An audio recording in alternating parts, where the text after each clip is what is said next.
Well, I mean, those cables aren't cheap. Ready? Okay. Hello, and welcome to a new episode of the Co-Op Syndicate. My name is Jordan G. Marcos, one of your co-hosts of this channel. And we got Michael C. Moore about to sit down. He was just setting up the PC. As you can see, we're in a new setup right now, so obviously we're still testing out things. Yo! There's Mike. It's your boy, Michael C. Moore. How you doing, guys? Yes, as Jordan was saying, we finally got the new setup. I got a nice little couch in here. The only thing that kind of sucks is right now, since we don't have our own personal space to do this, and I kind of want to keep my room a nice area to have guests over, we're going to have to be like setting it up and tearing it down every single time. But you know what? Until we get additional fundage and we can do whatever we want, this is the best we could do. But yeah, hopefully we're not bleeding into each other's mics. I think not really. Okay, yeah, your mic's not picking me up. That's good. Yeah, so I think this is pretty much the dream setup. It's going to be super comfy. You know, maybe one day if we do a late night one, whatever, I'll have some liquor I could offer the boys or something. We do it in the morning, some coffee. We just relax, talk about games and stuff, and it'll be fine. Yeah. But anyway, today we wanted to actually go ahead and talk to you guys about emulation, the ethics of emulation. So a majority, I think, well, I don't know if it's a majority, but I think a good amount of people already know what emulation is. But for those of you who are uninitiated into the world of emulation, essentially, I'm going to try to explain this as quickly and as simple as possible. Emulation is like recreating the software for a specific console within, so that it is usable on a PC or a laptop or whatever. If it's powerful enough, let's say, you know, you're a big fan of the Nintendo 64, but you can't find it, or you're a game developer and you want to research certain games for XYZ reason, you could go ahead, you download an emulator for the Nintendo 64 on your PC or your laptop. If it's strong enough, you could go ahead and download any game that you want for it, as long as it's been emulated, and run it on that specific emulator. It's pretty interesting stuff. It's pretty powerful. I've actually emulated quite a few games myself, all within the law, of course, because I'm not a pirate. But of course, you ask yourself, whoa, if I have the capacity to get any game for any console that I want on my PC, and just so you guys know, yes, it is free. You ask yourself, well, why don't I just get every game and go ahead and download it for free, and then I just have every game, and look at me, I'm the ultimate gamer? Well, no, it doesn't work that way necessarily. Number one, you still have storage constraints, right? You know, games take up space. Emulators take up space as well, right? And two, it also depends on if it's actually been emulated. Like, the game has to have been specifically looked at by an emulator and then reproduced so that it could be run on the emulator. And then number three, obviously the newer and more advanced the software gets for, like, let's say consoles like the PlayStation 3, the PlayStation 4, stuff like that, and how, depending on how big the title is, like, let's say something as complicated as like The Last of Us or like Red Dead Redemption, even if you have the best of the best computers, the emulation software isn't quite to the point where it can successfully run every title. Right. So that being said, still an overwhelming amount of games can be easily processed by an emulator on most PCs nowadays. Like, you don't even need necessarily a gaming PC to be able to run N64 titles, or obviously even more simple stuff like Nintendo titles or SNES titles. I think maybe even PS1 might be simple. No, PS1 it might already start to get complicated, but yeah, for the most part, you don't need a powerhouse. People have gotten it down, so I get what you're saying. Yeah. Even PS2. I mean, PS2. Yeah. People have good emulators for that. So yeah, for the most part, I mean, I don't know. Have you really emulated all that much, Jordan, or have you? I mean, I wouldn't say I've gotten. Well, actually, while I go ahead and answer that, do you mind flipping my camera like horizontal on the thing?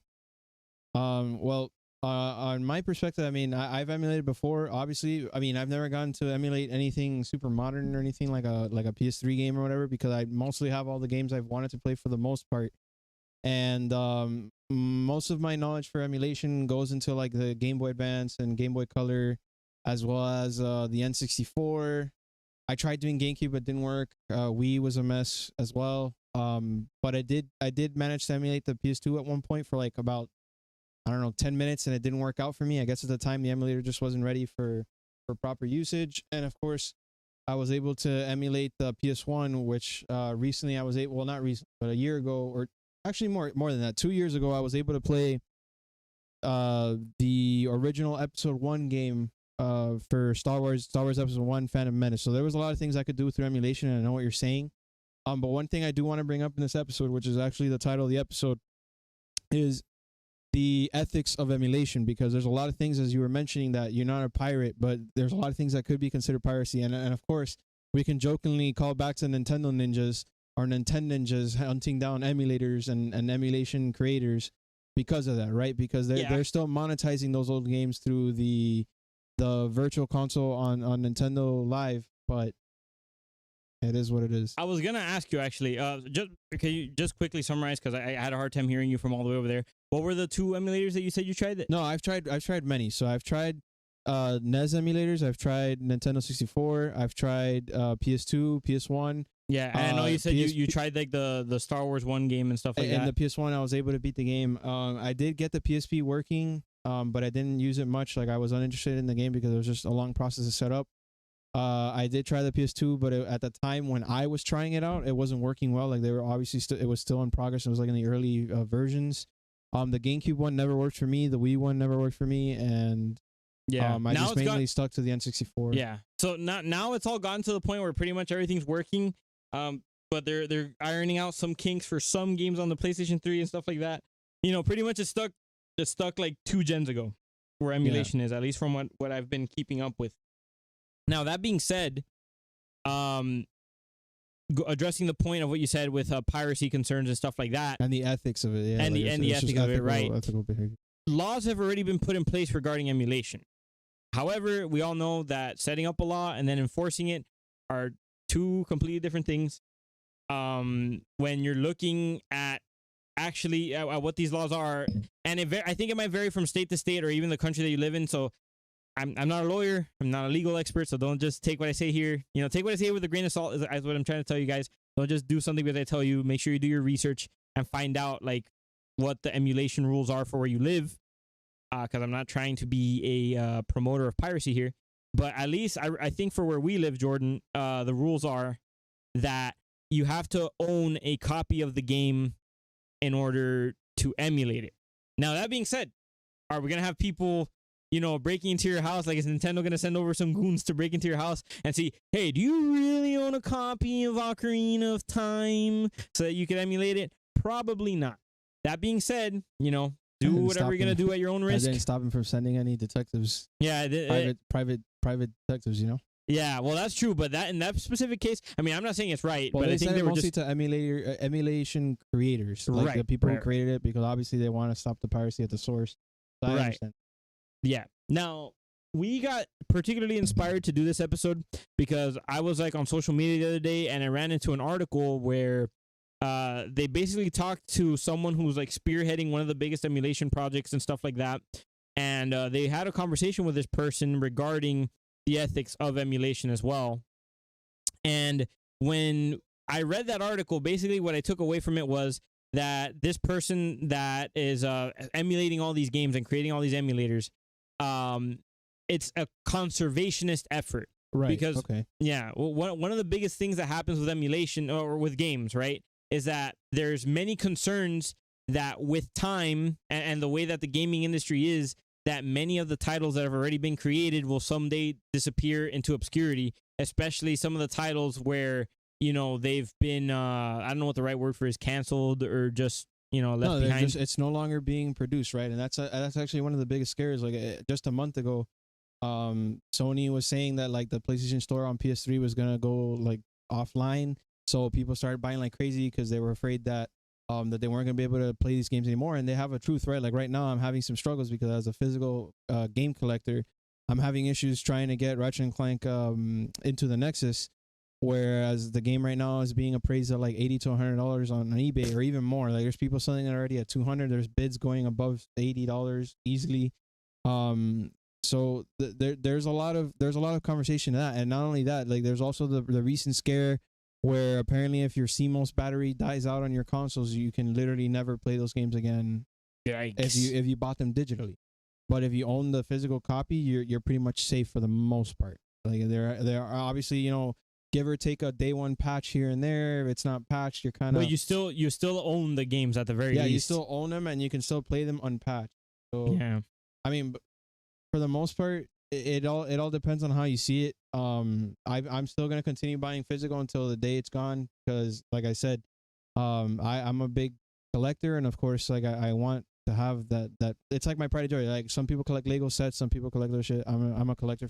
But regarding the emulation thing, this is one of those cases where it's like I'm starting to be kind of like put off, because one, the game's appraised at $80 to $100. It's no longer sold anywhere.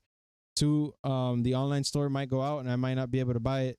And even if I do buy it now online, I'm not gonna have the physical copy, so I'm screwed there.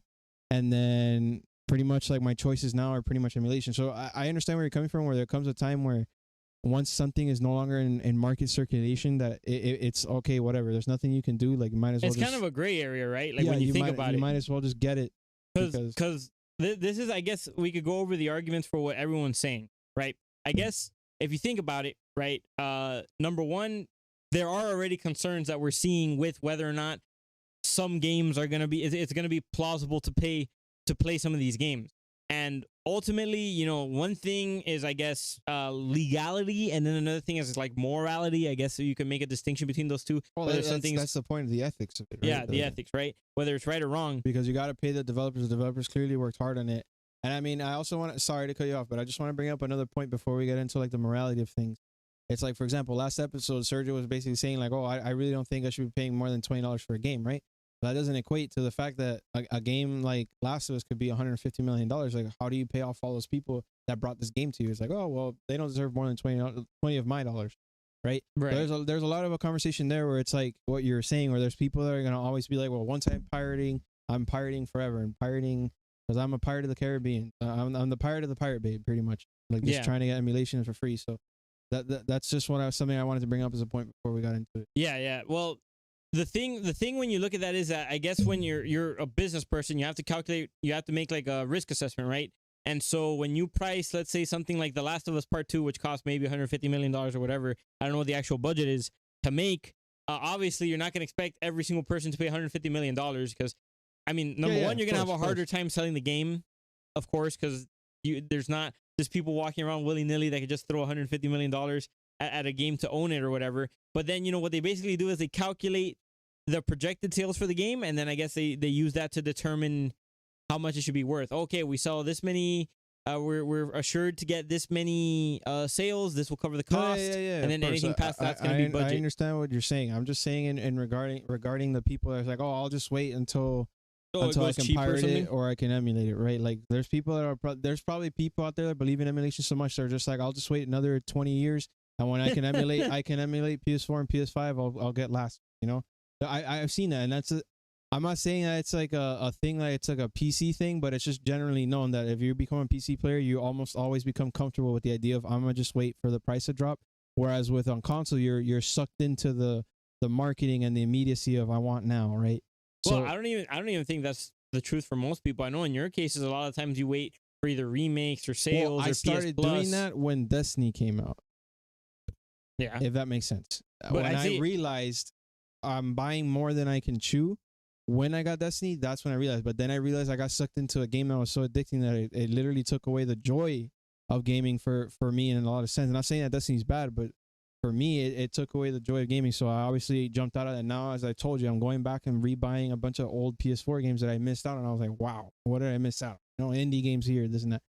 But just saying, like, again, like, it's just, there's a larger narrative, I guess, to be had, especially now that games are $70. More and more people are going to be like, I'm just going to wait for the price. Right. I mean, look, with Returnal, that's been one of the biggest things that happened. I know that you were kind of playing devil's advocate with our last podcast, talking about the pricing, the reasoning behind why it should be, maybe it shouldn't be, like why it should and shouldn't be $70. And I was actually on Facebook looking at a post with Returnal, and we were watching David Jaffe's podcast in the chat, was typing stuff like, oh, Returnal shouldn't be $70. Returnal shouldn't be $70.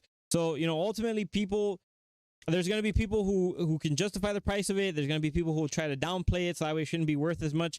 Ultimately, something that we have to keep in mind too is that a lot of times people are programmed to act in their self-interest. You know, it's something very virtuous to say, you know what, maybe I can see why this game wouldn't be worth $70, but I'll still pay it because I want more of it, or I want to support the developers.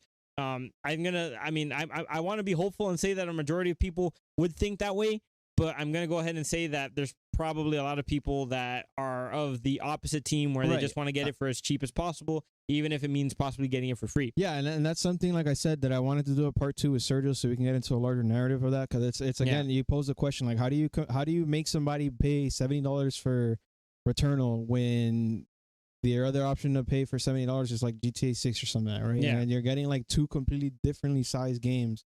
But I mean, there's a larger narrative for that. Yeah, we'll get into that more into the episode with Sergio. But I was gonna say that going back to the emulation, right? Yeah. I just wanted to quickly summarize. I mean, because this feeds into the emulation as well. Basically, it kind of comes into, like, you have to bring into question, obviously, if a video game is a product of a person or multiple people working together, they should be compensated for their labor, because I mean, they shouldn't just be a slave and die of hunger trying to make a game for our enjoyment. But then you also have to ask the question too, if somebody is of a lower economic standing and they barely have any money between all their bills and stuff like that too, should they not get to have a slice of the pie? So right, and I mean, we've brought this up too when we did the Console Wars episode, where I was like, why would you ask somebody to wait for a $2,000 PC when they could just buy a $500 console? And we can go on back and forth with this. Well, yeah, but that's I'm connecting it back to the emulation. That's basically where it comes down into it. You know, when I was reading the article that had to do with this, the gentleman that was he was trying to preserve all these titles and stuff. He admitted the biggest concerns all had to do with the fact that eventually either things will happen like your Ratchet and Clank collection that you were trying to get, where it gets mega inflated because it's no longer being produced and you can't buy it in any reasonable retail location, and so the only thing that's left is the third market, eBay, Amazon, with eBay and just people selling or reselling or whatever, and that can really jack up the prices, especially if there's a lot of demand.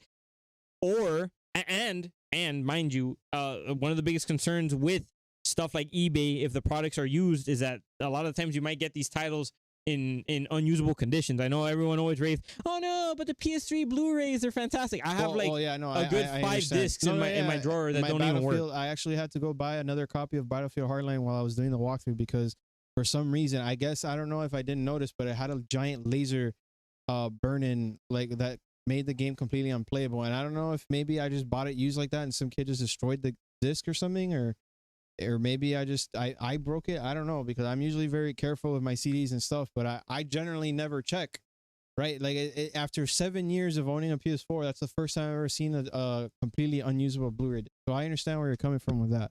Yeah, exactly. It just really gives a lot of concerns with it, you know? And the other argument you have to look at in terms of like what's right and wrong is, I mean, emulation is presumably to be used when you already own the title to begin with, right? But I'm sure there's a lot of developers, Nintendo, that would prefer that it was just completely not allowed. Because I think back in like the 90s, there was an instance where I think like Ocarina of Time hit the shelves, and at the same time, the emulator was already ready for it or something like that. I'd have to fact check that to be sure. I mean, that's more true of Sega Dreamcast. Like the Sega Dreamcast? Well, no, but that was different. That was an entirely different thing. You could literally just put a Sega Dreamcast game into a PC, burn a disc, and then just, oh, here, Jordan, look, like, say I got Sonic Adventure, and then I can pop it into my PC or a disc burner with a blank disc, instantly just copy Sonic Adventure over to the CD, and if you owned a Dreamcast, you could go ahead and pop that CD into your Dreamcast, and it was workable. So that was just a lack of whatever coding they do to the disc, so that it only works with the console. And that was really unfortunate, because in my opinion, the Dreamcast was one of the best. It was one of the best revolutionary for what it did, because it was actually miles ahead of the PS1. For as much as people praise the PS1 and the polygonal like things, it was clear that they were behind in some aspects of the technology compared to the Dreamcast. Just Dreamcast had the partying issue, which actually, again, now speaking to the morality of things, I remember an interview that was with John Garvin that I was seeing on YouTube, where the guy, he's the creator of Days Gone, they were talking about like his older games, whether his older franchises would come back, like Siphon Filter, which is a very well-known like PS1 to PS2 franchise that eventually died out on the PSP. And one of the biggest things he said was what you just mentioned, with the fact that they were able to emulate it instantly, was the fact that Siphon Filter, the PSP game, I don't remember the name of it exactly, but the PSP game specifically was immediately like burnt onto disk and just, or I mean, they grabbed the ISO file and they were just emulating it everywhere. And then they were trying to tell Sony, like, hey, Sony, like, you're the company, like, please understand they're emulating our thing. It's hurting our sales. And of course, at the time, Sony was a bit more corporate-y / disconnected from the market in that regard, because they were obviously, focused on their other products like TV and laptops and this and that. So they didn't catch it on time, and of course the sales went downhill. They tried to re-release the game for PS2. It obviously didn't make any sales because it was at the end of the PS2 era. And then, the franchise just died out. It didn't make any sales. So according to corporate, franchise needs to jump out. They need to make something new. But that again speaks to the fact that, of course, one thing, people aren't compensating the developers, and two, it's being emulated. So there's no point in paying for it, right? If you can just get it for free. Yeah, I think it's a shame, man, because I think both sides of this discussion have valid points. And I think, honestly, what needs to happen is what I mentioned. I think I'd mentioned it previously, where I think that developers have to understand, or game companies like Microsoft, Sony, and stuff like that, Nintendo, need to understand that there's a great desire and a big demand to have even the oldest of games be preserved. And, if maybe, I don't know where to draw the line. Like, someone specialist would really have to get involved. But the thing is like, especially if people own these things or they bought it, presumably if you buy something, you should have the right to just have it for the rest of your life, So if I did buy Ocarina of Time, but my cartridge stopped working, of course I'm going to want to go ahead and emulate it because I already purchased the product. I don't want to have to purchase it multiple times. So maybe what needs to be happening is that it needs to be regulated by these companies themselves. If obviously there's a demand to preserve these titles, hire these people, make them do an official emulator for your company. Nintendo have a Nintendo emulator for various consoles. Pay someone for that, and then maybe you could even sell the emulations at a low price. You don't have to sell it full price. So then let me ask you. So then, are you in agreement with Microsoft's stance on Game Pass, which is the idea you buy something once, it's yours forever? So if you bought it and you own it, and then it's on Game Pass, you can play the game on any console. Like, if you buy an Xbox original game like Halo 1 and you own it, and Game Pass has it, you should be allowed to play for free, right?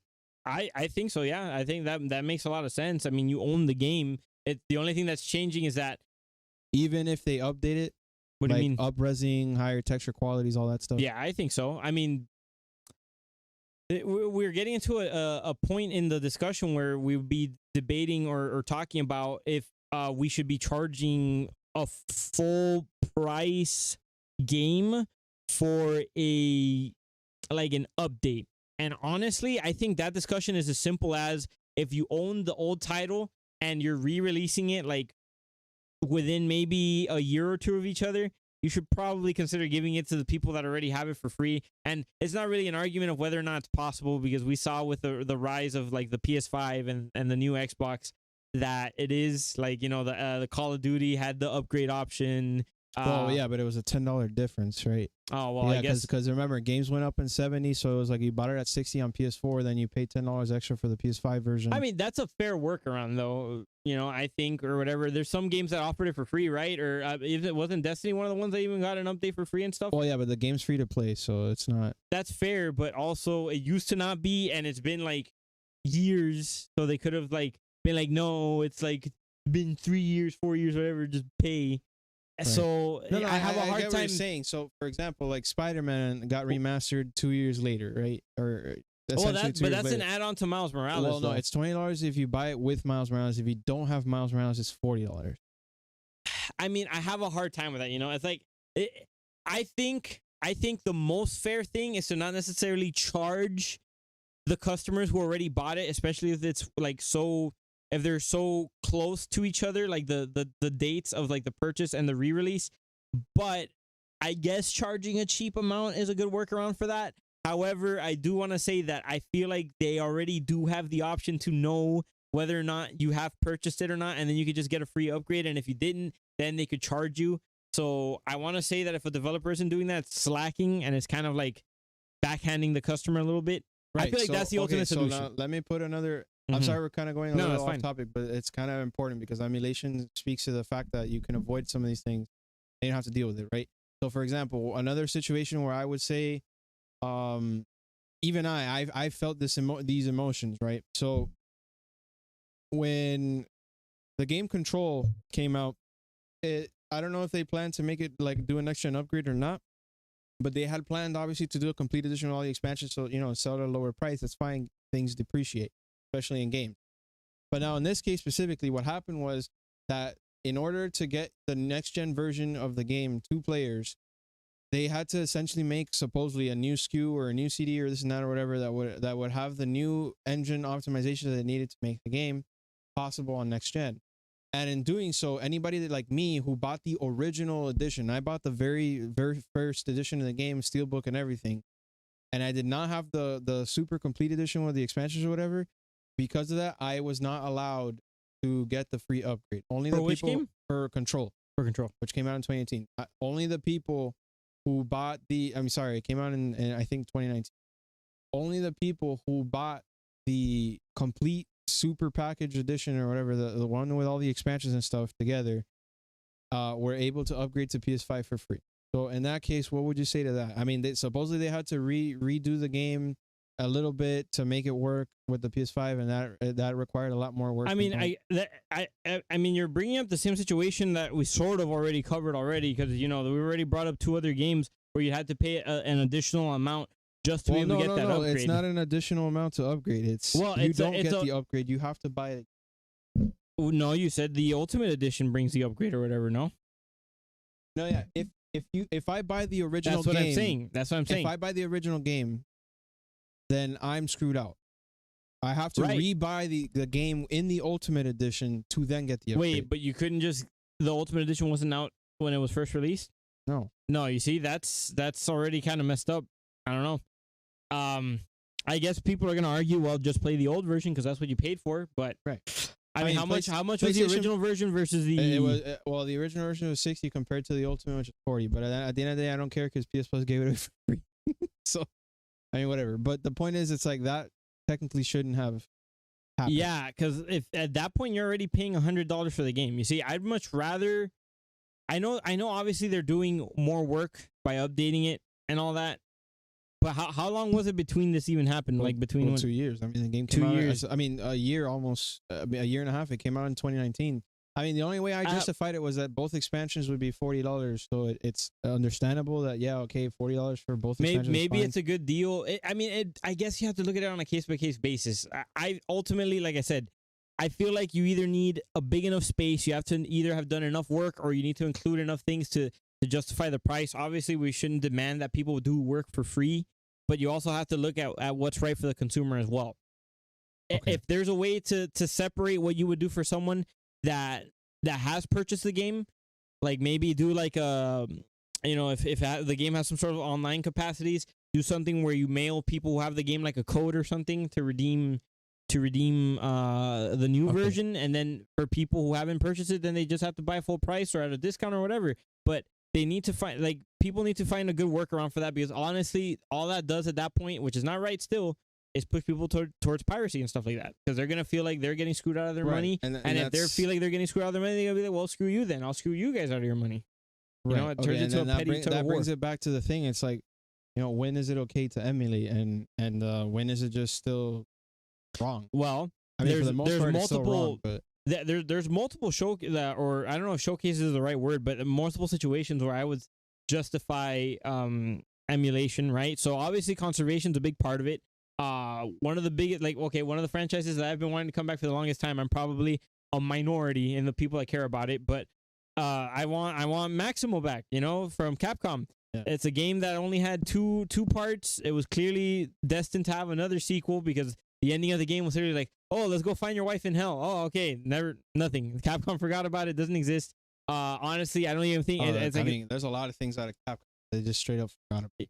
Exactly. And there's it's near impossible to get a good condition version of the game. And I don't think Capcom has any plans within the future to ever bring it back. At that point, if I own the game and stopped working or whatever, and I want to be able to replay it, then hey, I should be able to emulate it. So that way it's conserved forever on my PC.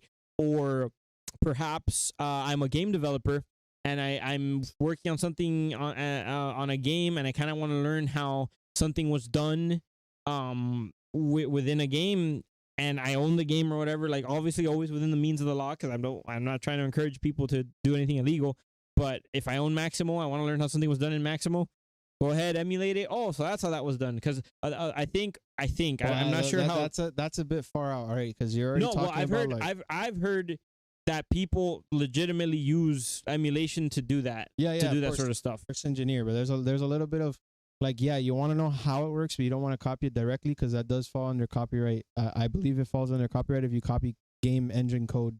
No, like no, actual of course. code for programming. But I understand what you're saying. Where Yeah, it's like, like okay, you just learn. It's like a development tool. Yeah, exactly. I know what you mean. Yeah, and just that sort of stuff, you'd have a hard time trying to fight against it, especially if it's a game that you guys haven't really touched, in like 30, 20, even 10 years. Yeah, of course. I mean, honestly, this conversation is pretty great, and I honestly wish we had obviously a studio person that worked in like the industry to kind of have something to bounce back on. But for the most part, it's like I understand where developers are coming from, right? Specifically Nintendo. I mean, Nintendo literally goes as far as hiring ninjas for this stuff. I mean, I gotta keep saying it. It's funny. But the point is, it's like Nintendo. there's a point obviously where you have to look at it and just be like, well, look, I can't get your game anywhere anymore. And I mean, to be fair, I still can't legally technically emulate Ratchet and Clank into the Nexus because it's still being sold by Sony on Amazon, right? It still exists. Well, at least, I mean, I think they're only if you own it, you can emulate it. Right, but the problem is that I just don't want to pay more than what the original game's price. A game's price maximum, okay, like sure, even if I'm fine with paying 70 for it because now it's like now games are 70. It's like damn, a PS3 game that's $70. I mean, that's 2 generations ago, right? So of course, like I'm obviously on the fence, and not that I'm gonna pirate it, because obviously I still want the physical edition, and I want to just grab the full game and put it in my collection and just say I have it. And it's also my fault too, right? Because I had the opportunity to spend $40 and buy the entire Future Saga on PS3 back when it was on GameStop, but it was my decision to avoid buying it on GameStop because I wanted to buy like 30 other games or whatever that were more important, and I didn't think I was gonna like Ratchet and Clank. It wasn't until I played the trilogy, I sat down and played the trilogy, and I was like, wow, did I miss out on this franchise? So, I mean, whatever. I mean, I'm hyped for the new game that's coming out, so that's fine. But regarding emulation, like I do see the point. I see both sides and the argument for it, but I do heavily see the point of preservation, and it's very important to have that, especially if developers aren't going to do it. Because as you were saying, you hope for the day. I mean, it does exist, right? Nintendo's Virtual Console is technically the emulation of SNES and NES on the internet, so you can buy the games individually and have them on your Nintendo. Well, I think a lot of them are just included even with a subscription to the Nintendo online service, whatever it's called, like its version of Xbox when Live they give or whatever them for free and all that stuff, right? I'm sure they do sometimes, but that's actually something interesting you're saying, right? Because the eShop has existed forever, but I think this is the first time that they're grabbing the eShop and taking it beyond what it originally was. I don't know how many times our good old manager at Office Depot used to buy. He used to complain that every time a Nintendo console would come out, he would have to rebuy all of the Mega Man collection because it's not backwards compatible or this and that or whatever. And that in itself is also kind of a little slimy if you ask me, right? I understand buying a game and the efforts that developers put it through, but it's for the product and its immediate release. Like if you're just hoping that somebody's going to pay $70 for Returnal in 10 years, like okay, now you're just pushing it, right? I'm not putting down Returnal to push Returnal, but I'm just using an example. It just came out today. In 7 years when PS6 come out, I'm not gonna buy it for $70 again. I'm probably gonna pay maybe maximum $20 just to have the game in my collection. But if I could just take with my CD, even better, and that's good on the developer. So that actually does bring up again the ethical thing. It's like I feel like a little slimy sometimes when I do the emulator because like damn, I feel like I should support a developer, but if there's no one to pay to, I mean, what's wrong with that, right? It's already out to the market. It's open source. There's nothing you can do about it. Yeah, I think that's an important way to look at it. Now, let me ask you this though: how do you feel about when a game is emulated near instantly? Obviously, that's not the case anymore because to emulate on the PS5, that's gonna probably take quite a while.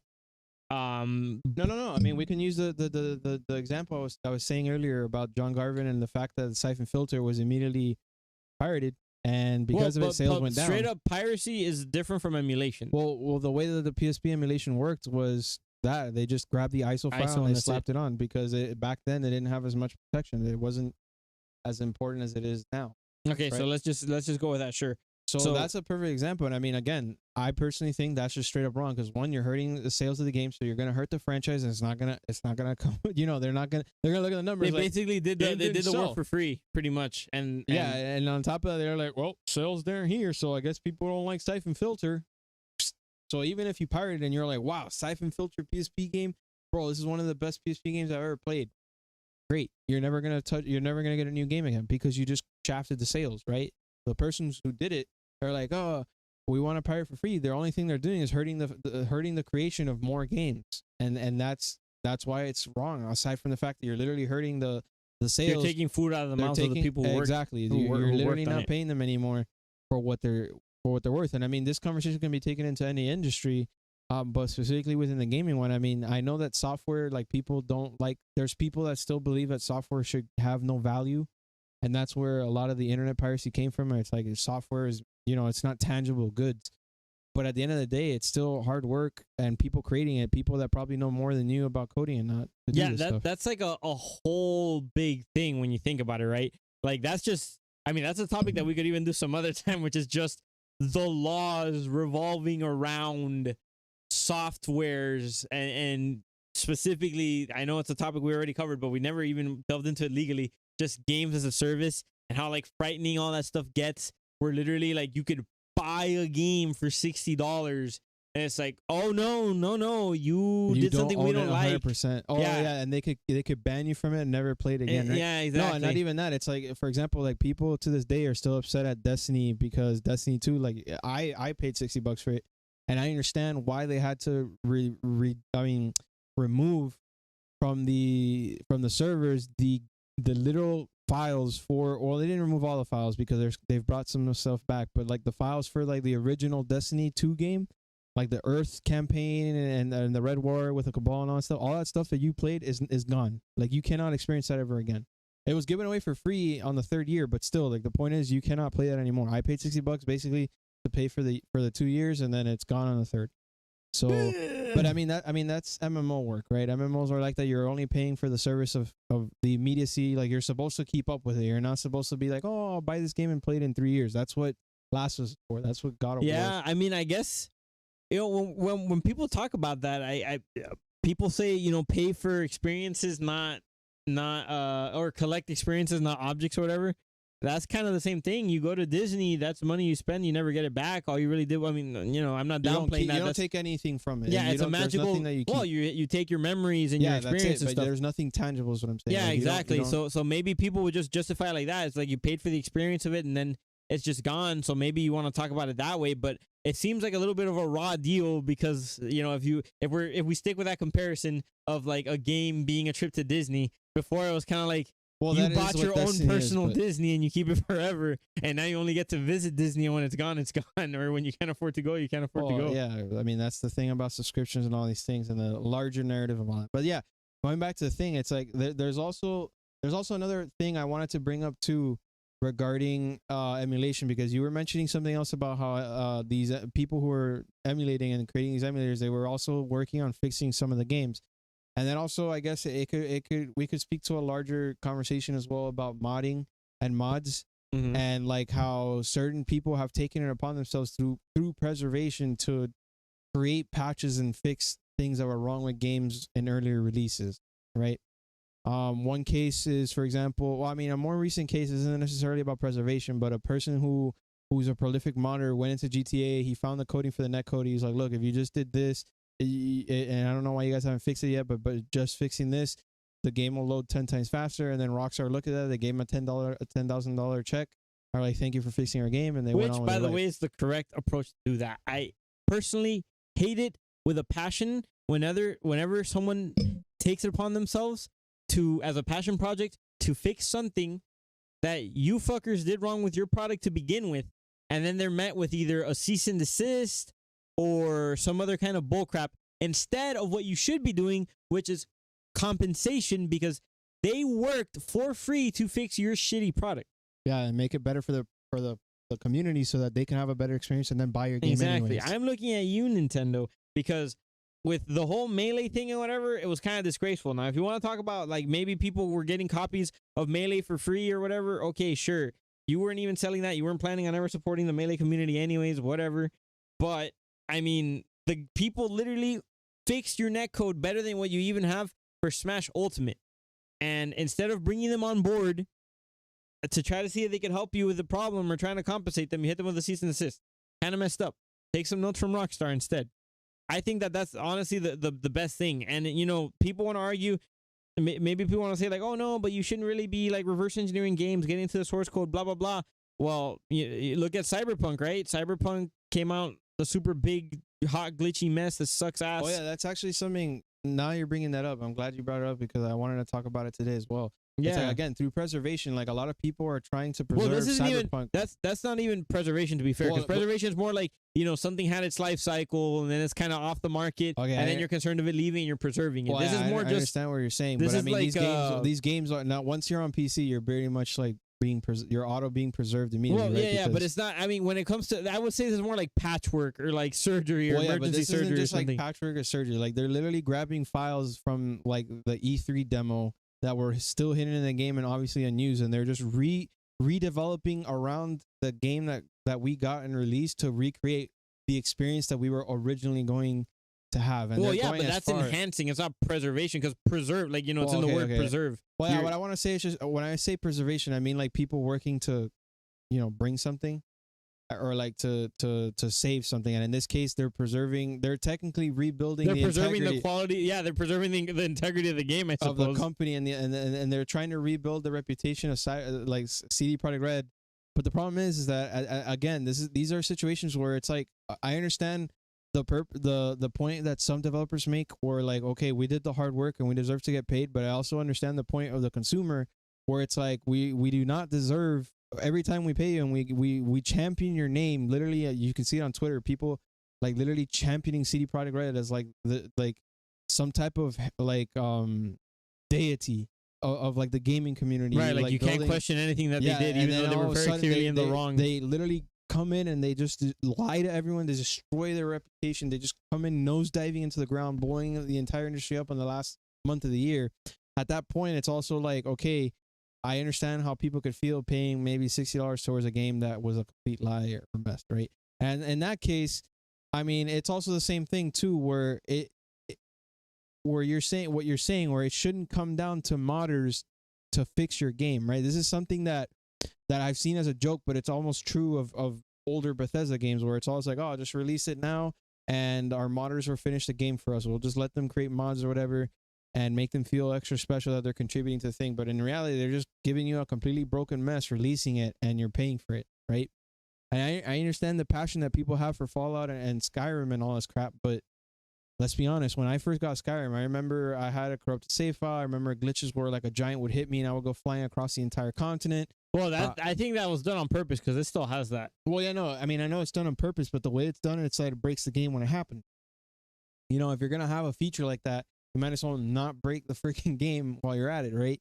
And there's a lot of things that to this day, as much as I championed Bethesda, I was one of those champions. Once Fallout 76 came out, I was like, I can't defend them anymore, right? They clearly, and then on top of that game released like Destiny, so you can't just simply fix the game or this and that or whatever. It's like Destiny, so you pay for it and it's not your product anymore. It's theirs. You're just paying for access to it. So there's a lot of things too with that, where like the modding community, what I liked about it is that so far what they've done is they've been able to, through preservation, getting total access to these ISOs, be able to fix and repair games. Even one crazy thing too is a Tales of game, I forget the name of it, but basically like there's a small community completely dedicated with massive debates into making localizations for versions of the game that have not released in the US, and through emulation they've been able to bring those games over to the US, gain more followers for the franchise, which then turn over into new key sales for the current Tales game. Things that wouldn't have existed before. Yeah, exactly. These are all things that you have to weigh when you're looking at this conversation, because I mean, you can't really sit here and just be like, emulation's bad, because then you're throwing everything under that blanket, and you'd be including stuff like the additional sales for the Tales of games and stuff, which that franchise could use as many sales as it can, because it's kind of a more niche experience. I mean, I don't know if the company's okay with emulation or not. I mean, obviously the companies aren't. They obviously want you to pay. But I don't think I can get Fantasia anywhere right now. Tales of Fantasia. And I remember Roland was saying that he wanted to get the game and he couldn't find it anywhere. if it wasn't for the fact I'm of the person that usually like to go to Title 1 and go up the chain in terms of like chronological game work, right? I mean, obviously right after that I tried to do the PS2, the Tales of Destiny, whatever, was difficult, so I just gave up and I was just like, I'll just wait for PS4 or whatever, or PS5. But the point is, if it wasn't for the fact that your brother Roland provided me the laptop with the emulator for, I think it was the GBA, for me to play Tales of Fantasia, I would not have liked or considered the Tales of series as a series that I would get into. Because of emulation, I now know of the thing, and I am excited for Tales of Arise, which looks pretty great, and I'm willing to go ahead and buy that game because of the fact that when I played Tales of Fantasia, I fell in love with the series, like that first game. So there is truth to be said that emulation isn't always bad, and there's moments in that case where I was able to pick up their oldest game, see how their development started with it, what was their inspiration and stuff. So that's how I see games, and then I just went along. Yep. I guess ultimately, the way that I like to view things like this, where it's kind of controversial, is if things are right for everybody and people aren't getting screwed over, at that point, I have a hard time being against something. And because of the fact that in most cases, I think emulation can be non-damaging to beneficial for a certain game or a certain company or developers and stuff, I'm going to go ahead and say that it's a good thing. Now, obviously, there's cases of outright piracy, like just doing a game as soon as it comes out and then like releasing it and whatever. That's obviously just going to be damaging for a company no matter how you want to cut it. And, you know, I'm not going to be here and be the judge and executioner and stuff. I'm not going to say like, you know, maybe Cyberpunk would be an example of a game that deserves it for it to happen to it because it was a scam. Yeah, and on top of that, I mean, I don't want to say it should. Well, I'm not going to say it should or shouldn't, right? Like I said, I don't want to judge. If it does happen, I mean, the modders are already fixing the game for them. So at this point, like, what are we paying the company for? DLC packs? I mean, the literal modders and fans of the game are doing the game for them. They need to come out and make a statement. I don't want to commentate. I don't want to commentate on stuff like that because it's kind of like a hot button issue. You know, I'm just obviously pressed or upset at the fact that there's companies that would scam people like that. But, you know, in their cases, I'm not going to try to sit here and justify anything or argue against or for it. I think most of the time, if you're at least getting a decent product, piracy is just outright not right. It's wrong. You're taking food right out of the mouths of the people that worked on stuff and all that. It's just incorrect. You know, you're risking people, you're jeopardizing people's jobs, you're taking away their future from them and stuff. So that's not okay. So I will say that maybe something that does need to be looked at is legal repercussions for people who emulate or copy games and then immediately redistribute it. Redistribute it, which obviously will cause damages to the company. You know, that's for the most part correct. Obviously, I'm not going to go ahead and defend something like EA, like ripping people off, or CDPR ripping people off. That's not a conversation I even want to have anyway, because people are going to get at me like, no, but what about, like, you know, whatever. For the most part, I'm saying no piracy. Like 99.99% of the cases. So yeah, protect them with that, the no redistribution within a certain time frame. But then, for the most part, emulation's only really beneficial for everybody. You know, you keep franchises alive. You could revive certain interests in some franchises and stuff. And I mean, look, you can look at some examples of copyright law not being followed to the letter, ending up being great for companies, which is stuff like the GTA case you mentioned, or like that Sonic game that's coming out that someone's working on it as like a fan project, and Sega's running with it, and it looks like it's going to be probably one of the best Sonic games ever. That's actually something pretty interesting that you brought up. I actually did see an article recently where a Sega spokesperson, I don't remember what position they're in, but they essentially came out and they made a public statement, at least to the emulation community and the fan game community, specifically saying that they're okay with it as long as it's not obviously for monetization and is within certain principles. Because obviously there's legal gray area where like that person can't speak to it, but in theory, it's okay to make these fan games for the community, and they're actually for it because they cherish the character in the same way that the fans do, and they want the fans to be a part of the narrative for Sonic rather than not be. You know. And that's okay, because honestly, you don't want people like making a Sonic game where maybe they do some questionable things, like Sonic is slicing people up with like a katana, and then they're selling it for money, because at that point they're kind of just violating your copyright and Right, while making a buck off of it. The terms of service were like obviously. Right, but if you make an extremely good Sonic game and it falls in line with what like Sega loves and whatever, the door's always open for them to be like, hey, you know what? Your title's really good. You want to sell me the rights to it, or do you want to come on board as a team member or something? That actually did sort of happen.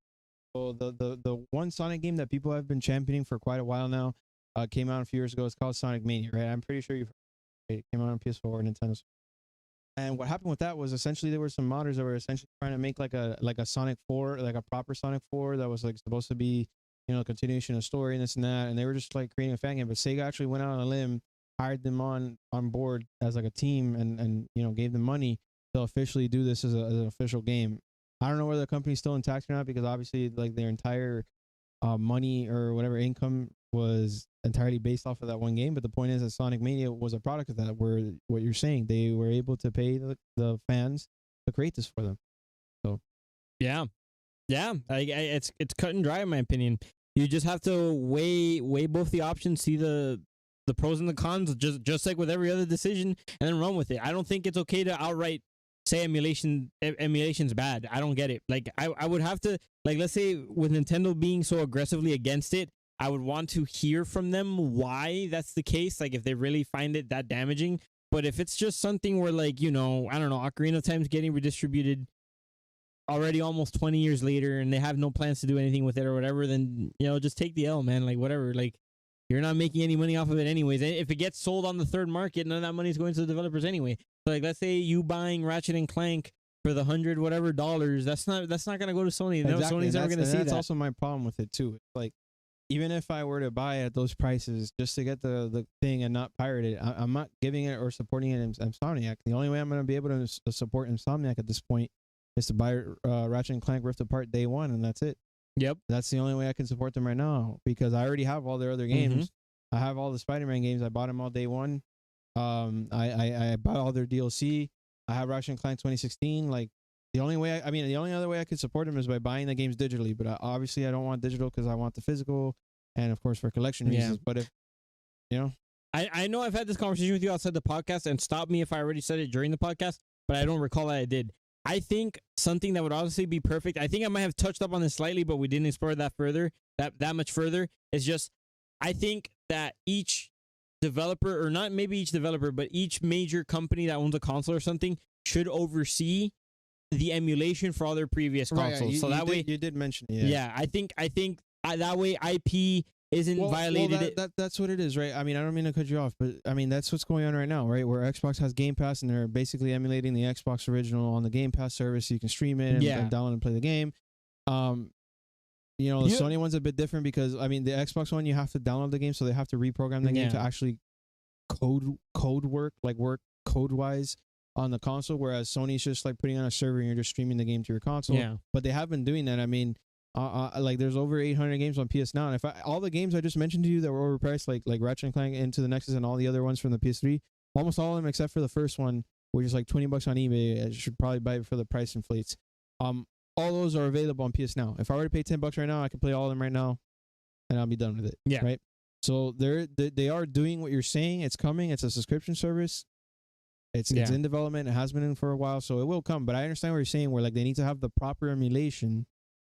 I think what you're really asking for is not necessarily that they're overseeing the emulation, but for them to actually properly do it within the consoles at the time, so that I could actually put in my CD from like my PS3 and play it on my PS5. Which, dude, that would be amazing, because all the games that have frame rate drops would play. Well, that's just like a reverse compatibility. But what I'm like backwards.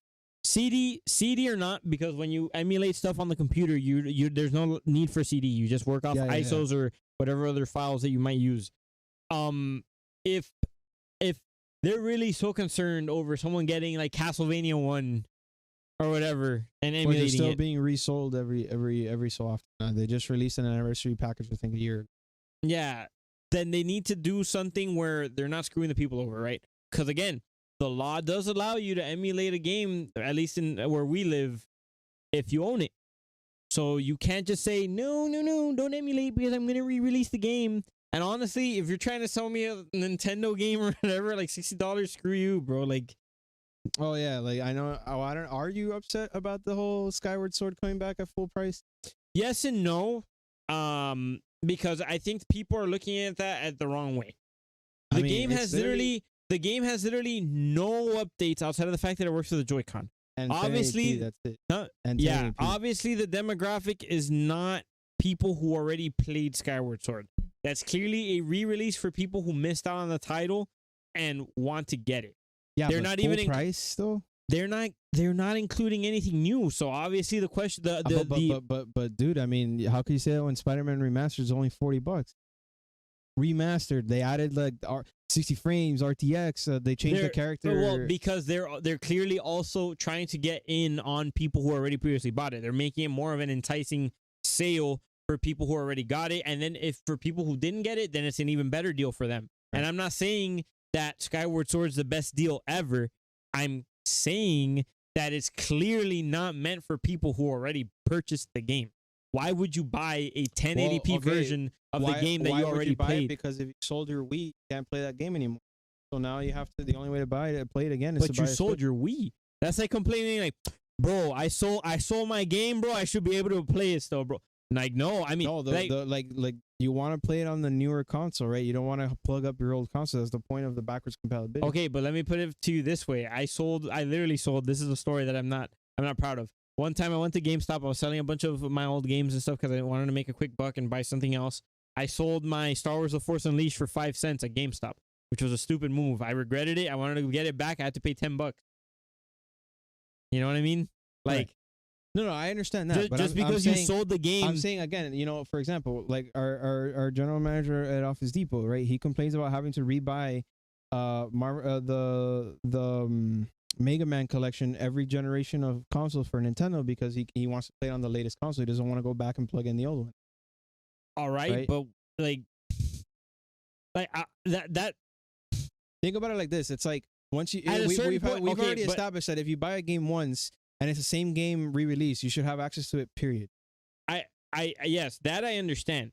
And okay, so I understand your point too. Sorry to cut you off. What I'm trying to say is also like you have to like look at it both sides too, because if you have a weird complex or whatever, or I don't know if that's the right word. In Spanish we would say complejo, where you need to be like, no, I need to have the same game every console. Then you're asking for just the game to be patched into every system you touch, and I'm not necessarily saying that that's the case either. I'm arguing that a company shouldn't block an emulator from happening for a game that they're not even doing anything for.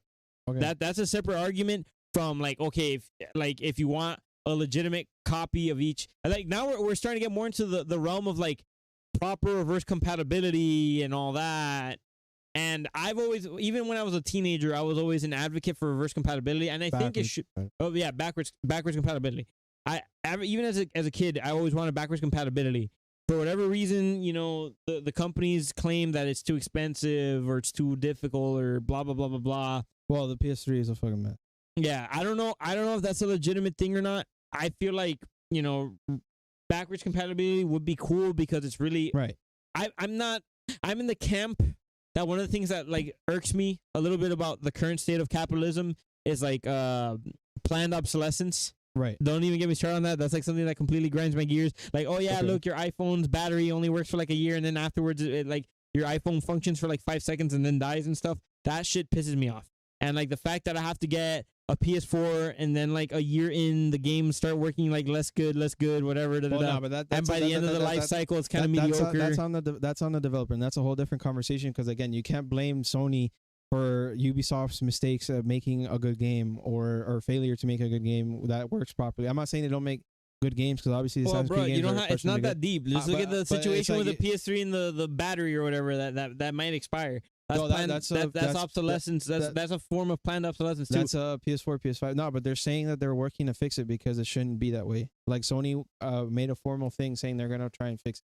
No, that's good, but that's exactly the point. It shouldn't be a thing, and I find that that stuff annoys me. So I do feel like current consoles, within reason, like they should find a way to, I don't know, have a code where you register that you buy games or something, and then that allows you to play the game virtually or something like that. Okay. But I also don't feel like people like you shouldn't. I don't necessarily feel that people are entitled to getting patches for free just for the sake of it. Like if someone has to sit down and code a game for a future console or whatever, like it's not just like no, give it to me because I have it already. Like I just don't think that companies should go ahead and try to take you to prison or fine you for emulating it. That's two separate things. Okay, so before we get back to let's reel it back to the Legend of Zelda thing, because I want to bounce off this to another question I just thought of. But okay, so now going back to the Zelda thing. So is it right for them? Like, is it right for them to sell it at $60 again, or should it have been sold at a lower price because the product's already sold and they didn't do any real changes? I think it's justifiable due to the fact that you really shouldn't be wanting to get it again if it doesn't have anything new. Right. So it's mostly just for people who haven't. I don't think it's necessarily like, I'm not saying it's morally like Nintendo. You guys are moral gods. Thank you for releasing this for releasing Skyward Sword at $60. But as a consumer, if you're like, oh no, but I want Skyward Sword, I just don't want it to be $60. Like, why would you want this again to begin with? You know, okay, you want it on your Switch or whatever, right? Because it's the same game, right? Yeah. Okay. Well, I mean, I can honestly say I disagree with that. I mean, honestly, if they didn't make any changes and the game's just being resold at full price again, and it's just the same game, I mean, personally, I don't think the price is justifiable. Maybe. I mean, this is to look into. What if it didn't make enough money originally? Right, but that's still not an excuse. That's on the developer to make a better game, right? And not saying that the game is bad. Obviously, the game's great and people love it and people want it. If the demand is there, then well, yeah, but that's us being like, oh, Mr. Corporate wants to capitalize on our thing, which is the Angry Joe's like biggest stick, right? No, I get it, but like, why do you? If you already own the game, why do you want it? No, I understand that. I'm not going in that. I'm talking about product and depreciation, right? Mm-hmm. At this point, it's been 10 years since Skyward Sword, I think, or more. And at this point, it's like I'm even if I didn't own the game, I'm paying $60 for a very old game that has not been changed in any way other than made accessible to my console now, right? Like at least with Spider-Man, okay, I can argue, yeah, you know, they put in some work. It's clearly that they redid the art because they changed the character. They upped all the textures like a million times over the original game. They added RTX. They increased it to 60 FPS. That's still cheaper than $60 though. It is, but that's what I'm saying. It's Are you okay with Demon Souls being full price? Well, yeah, because the thing is that on Demon Souls, right? I mean, people can argue against me, but the point can be made. Unlike Legend of Zelda, which is just a port, the Demon Souls is a ground up, complete and total remake with faster loading, extreme assets. Like if you were to put both games side by side, the original Demon Souls and the new Demon Souls, it almost seems like the new Demon Souls is a completely different game because they redid all the texture, it fixed out all the glitches, increased loading time, so now like the game is more seamless. They improved the netcode. They added supposedly the multiplayer is now like Dark Souls 3. So instead of it being one PvP guy versus three friendly blue guys, now it's like 4 and 2, right? Which is they updated the internet. They improved the netcode on the internet. They even added like some little gimmicky like extra collectibles things that you can get, or like I think it was like a secret door you can open. They not only preserved the original game, but they brought it to the modern era and they redid the entire thing. So at that point, it's like, okay, I can understand. I mean, I still wouldn't say it was worth $70. I would say maybe 50, but I would not. But there it is. Who are you to determine that the all the labor they did was only worth 50? Right. Who am I to determine? But at this point, like what I'm saying is I'm comparing it. I'm sure 100% that Skyward Sword, for as much work as they had to do with the controller, it did not require them the same amount of effort that Demon Souls did. And that's a fair point. That's a completely fair point. But let me also pose you this question then. Obviously, yeah, you can argue that the port's not worth $60 or whatever. It might be to someone who never played the game. For someone who've already played the game, obviously it's a raw deal. But then why also isn't it okay for people to simply not buy it at $60? No, I'm not saying. No one's saying that you like. I'm not holding a gun to your head telling you. For this. I've been asking for these games to come back to the Switch because obviously I want to buy everything on one console. I don't want to go buy the N64 and the Wii and all that stuff to play all the Legend of Zelda series. And in your case, it fits me, but I'm still like kind of damn. I feel but also understand. Like to that point as well.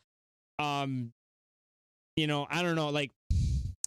I understand looking out for your own self-interest, but like let's say let's put it in a different context, like a smaller context or whatever. Let's say if I'm your best friend and I'm working, let's say Skyward Sword was my product, and I was like, hey man, I made this for you. It's really cool. It's $60. Would you want it?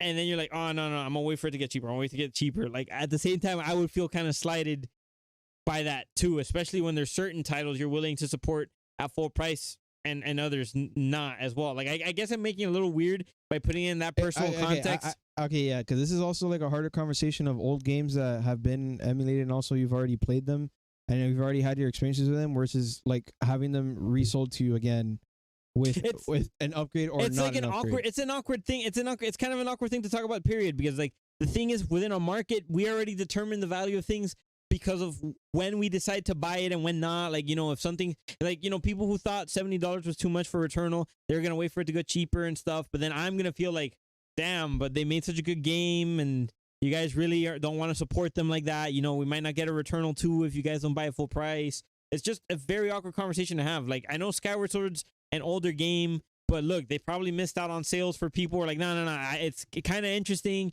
but I want to wait to get it at a lower price. Like, I don't know. It's just weird. It's a weird conversation to have. I understand what you're saying. Yeah. Yeah. Okay. It's. But now, sorry, going back to the thing. So we were talking about a little earlier about the, and I kind of want to redo it because I remember I had a question, but I don't remember the question.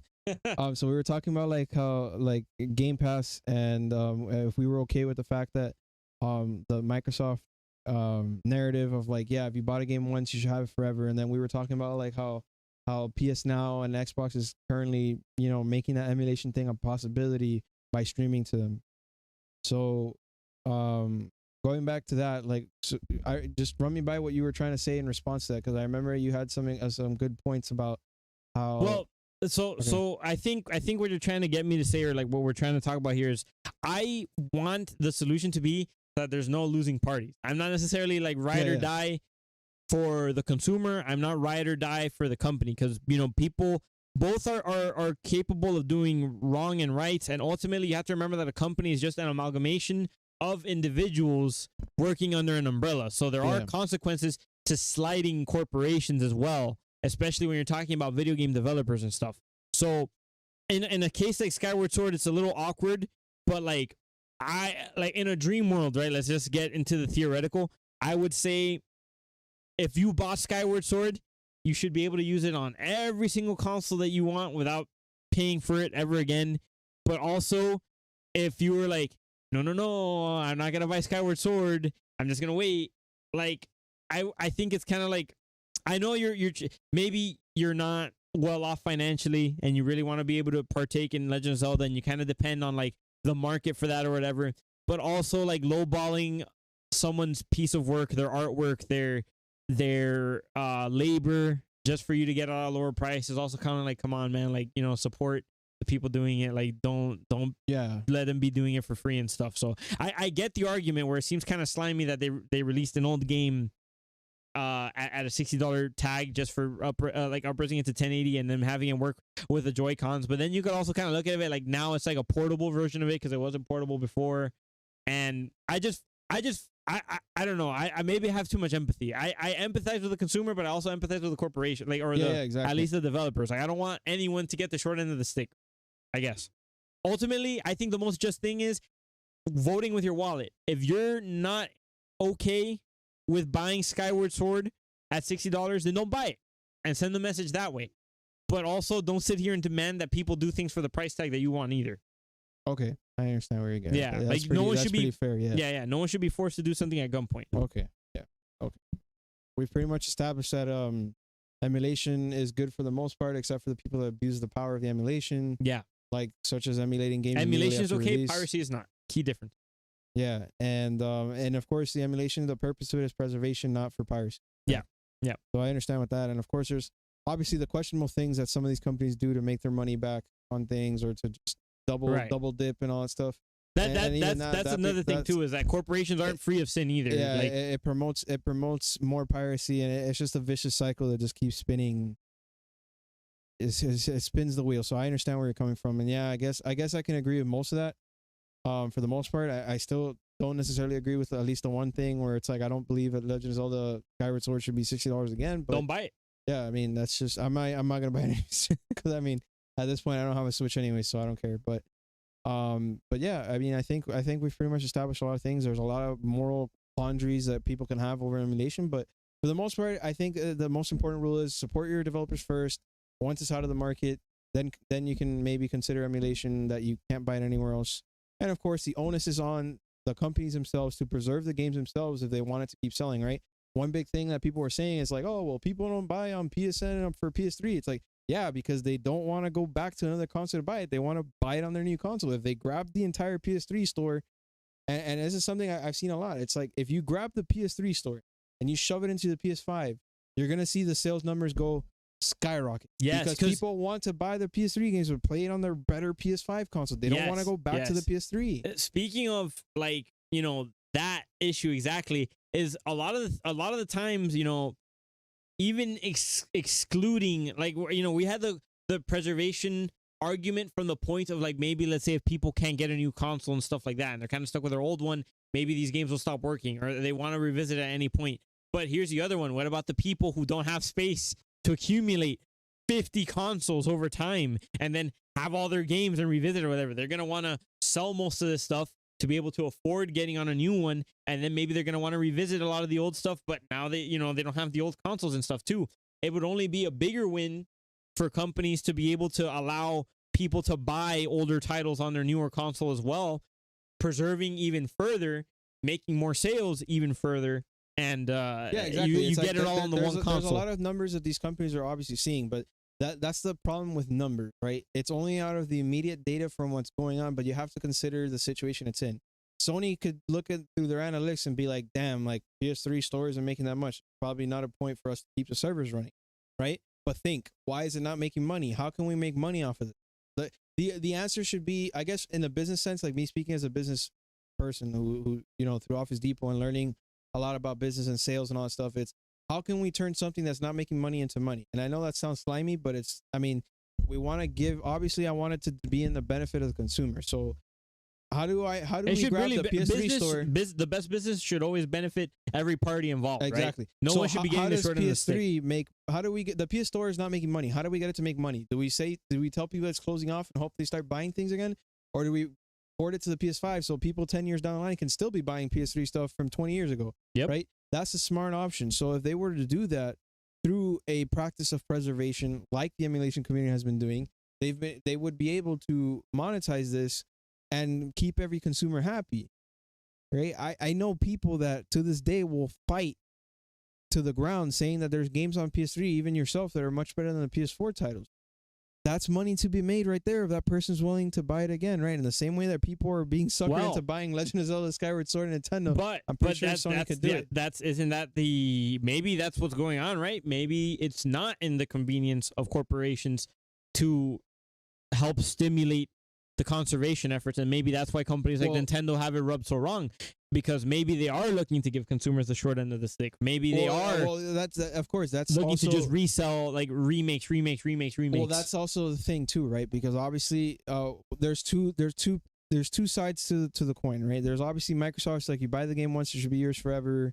Here's the Game Pass now, and you can just replay your old game from the original. But then there's a Sony side where it's like, do you really want to go back and play those games with low frame rate and all that stuff, with all the problems they had? Or would you rather buy this shiny new version from Blue Point's Demon Souls, right? And if I had to weigh the options, it's like, despite the fact that maybe, you know, okay, $70 might be a bit much for Demon Souls, I still bought the game. Well, I still own it. I'm happy to play the remake, because when I play the game now, it's going to look 40 million times better. It's going to play 40 million times better with better frame rate and faster loading. What do you think about that in the case? Okay, so obviously we're also determining that remaking a game has value, right? Because you get to play it with better load times. So one of the benefits of emulation as well, with like the changes they actually make to the emulators themselves, is that you can upgrade textures, you can enhance frame rates, load times, and all that. We had this conversation with the modding thing where literal people were like fixing games. So I understand where you're coming from. In the case of, like, let's say modding something as old as Ocarina of Time, there's like an HD, like, for, I forget which emulator it is. I think it's I forget which one it is. The most popular one. I forget what it's called. I know what you're talking about, the Unreal patch thing where it looks like no, not the Unreal patch thing. That's like a remake that a fan's working on or whatever. I'm talking about just emulating the game. there's actually like a setting you could do on the emulator to make it full screen. And then there's textures you could download to make the textures look better. Yeah. You can up the resolution way more than you could on the Nintendo 64.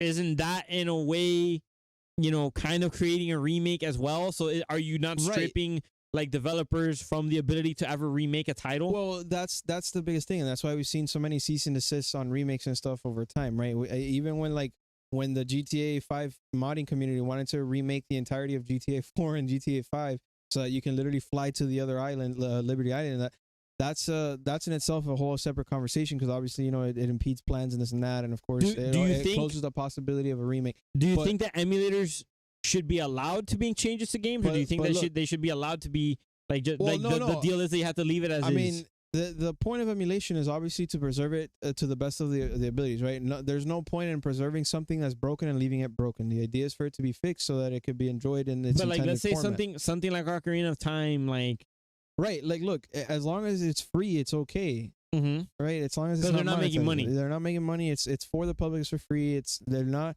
using the license of Nintendo's Legend of Zelda license. But what about taking the demand away from like ever getting like a upgraded version of the game? Here's my counter to that. There's no manpower from one person, at least within a reasonable time. Obviously they could do it if enough time in the world, but there is no reasonable time or effort that any one person can do that can compete with a studio like Bluepoint that can remake Demon's Souls 3 from the ground up and make it look the way it does with ray tracing and all the bells and whistles.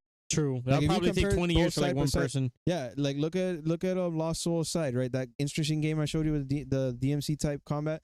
The dude's been like making that product since 2014, and for as much detail, effort, and story and all the stuff he's done, he had to wait until Sony did the China Game Initiative program to get funding to then get a company to then speed up production to hopefully release by 2021, 2022, which we still don't know if it's coming this year or next year. It was supposed to release on PS4, and now it's been pushed back, to whatever. I mean, obviously, it never had a release date, so we don't know when it's coming out. But the point is, for as much as that one person has done that effort to produce a game to that capacity, no amount of effort will ever equate to a proper remake, right? In the same vein of Final Fantasy VII, for as much as people love Final Fantasy VII through emulation, no matter what texture pack they put into it, it will never equate to the remake that we got through Final Fantasy VII.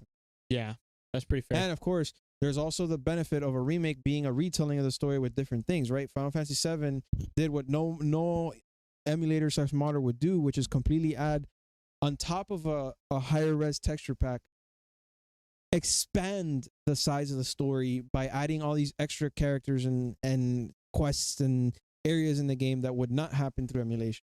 That's pretty fair too. It would, but it would have to be a dedicated team of people that literally live and breathe only that one game and would expand it beyond. I think that's pretty fair.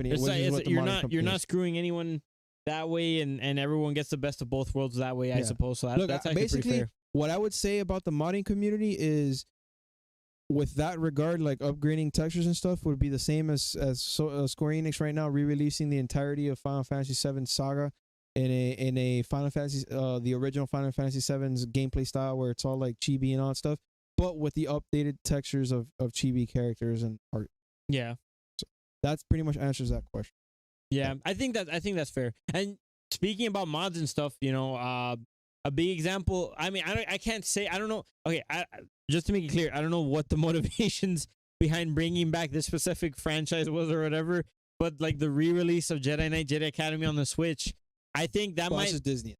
Well, yeah, but I think you could partially credit that due to the fact that the game has still managed to have a small community through one of the mods that was created for it, which was movie battles, right? They saw that's a perfect key example of. I mean, I don't like the fact that the game still looks the same, and then they sold it. Well, I think they sold it at like $20 or $40 or something. So it's like, okay, whatever, fine. But that's like one specific case where I'm like, I'm not sure how I feel about the exact same game being just ported to PS4 when it should look a lot better. But let me tell you, the main atrocity there is actually playing the game without keyboard and mouse. I don't know how people play that game without keyboard and mouse. I first tried to play with a controller, and that was ass. But I digress. Yeah, but in that case, that's a very good case of a company realizing that there's a community for something, and then monetizing it as bad as the word sounds when you say it, but giving the opportunity for a new generation of people to play the game, and I think that's the most important part. Yeah, and it also revived the servers that were officially considered mostly barren. I mean, for the most part. I mean, there's obviously the preservation community, but for the most part, the servers are pretty much like in low numbers of players. Now they got a bunch of new people they can play with for a bit until console players are very fast at just getting bored of things. So for the most part, I mean, for a while it gave him somebody new to play with. Yeah. Right. So it's brownie points in Disney's favor. It's brownie points in that developers' favor. And the only thing brownie points for everyone who jumped into the Switch servers and just massacred all the new players as well. Yes. it gave them brownie points in the eyes of Disney. I mean, it gave Disney brownie points in the eyes of those people who are mostly just, you know. Yeah, so there's a lot of benefits to it, and I'm glad, you know, that we talked about this. There's a lot of things that we could talk about, but I am for the emulation to the extent of where it's gone without the piracy. Like, yeah, obviously when it gets to the part where it's like a little shaky on that, like what happened to Siphon Filter. Yeah, I'm very sad because now we don't have Splinter Cell, we don't have Metal Gear, and we don't have Siphon Filter. So now we have no spy games except for, like, you know, kooky side stuff and maybe Deathloop that's coming out at the end of this year. So, I mean, that just sucks. Well, do you count Hitman as a spy game? Okay, well, there's Hitman. I'm sorry. Okay, but Hitman is like, you're more like an assassin. I want like you know, military thriller type of thing, like how they used to have with or like a James Bond. I guess you're saying for the feel of the game, right? Yeah, which is hopefully if the company does James Bond right, then that will be the one to fill in the void that I have for that thing. But you know, these people need to understand the damage that they do, and I mean, honestly, I don't even think these people that pirate, that they even care that they're doing that kind of damage. They just care. They're in it for themselves at that point, right? But it's up to us, the players, again, using the famous words of John Garvin, that if you like a game, pay it full price. You know? I hope that it wasn't too boring for you guys, because I mean, I guess the obvious answer, I don't know, maybe my worldview is a little simplistic, but I guess the ultimate answer is just balance and everything, right? Never take anything to an extreme. To an interesting conversation. Yeah. Rather than just making a statement about something, we're inviting people to think about the larger narrative. Well, I guess it's always, I think it's a healthy thing to look at things both ways, right? Like, it might be more enticing if, like, you would have gone to one extreme and I've gone to one extreme, but I think ultimately that's not the best way to ever reach a healthy conclusion. We're both on the same mindset that, of course, there's a point where developers need to make their bread too, right? They need to be able to put bread on the table for their kids, and consumers need to be able to enjoy their hobbies without without going bankrupt, essentially, I suppose. Yeah, exactly. So everything is always best found in balance, yin yang. Exactly. I think just like that's the the thumbnail, best way to balance. For those of you who are listening on Buzzsprout, you'll see that the thumbnail is a balance. And of course, I'll say it again, as we always say. I mean, I don't know if people make it all the way to the end of the episode, but for those that do, you can always call in. You know, we're always open to inviting people to have larger conversations. I mean, at this point, if I get into a freaking argument with somebody on Twitter, I'm about to put them on blast and bring them on the podcast. But other than that, I mean, you're welcome to join the podcast at any moment. Call in. We'll set up a Discord. Obviously, you know, we're new at this, so it's going to take a little bit of setup work, but we're happy to do it. Yeah. We'll bring you in. We can have a larger conversation. You can share your opinions, your viewpoints. If you're upset about something, share it with us. We do actually have a Discord set up. If you guys want to join in and be a member, you can find the link in the description if you're on YouTube. Same thing if you're listening on Buzzsprout, the whatever podcast software. Do we have the link? Yeah, we have the link for it there. I'm pretty sure. You guys can check the description on the YouTube videos and also in the Buzzsprout and all the different podcast applications. Look at the description. You'll find the link to the Discord there. And if you guys ever want to talk with us, let us know in the chat, and we can set up a call with you guys. We'll take up comments too if you guys want. Prefer us to set up an email, just drop a comment. Hey, I prefer by email, and we'll read emails and all that stuff. But the point is, this is all for you guys too. Like we're doing this on our own, but we're making it so you can engage with us too. So indeed. Well, I think that pretty much sums it up. So thank you, Jordan, for coming in as you always do, being the co-host and all. I've been your co-host, Michael C. Moore. I'm your other co-host, Jordan G. Marcos. And thank you guys so much for watching and listening. Happy gaming. Yeehaw! Sheesh.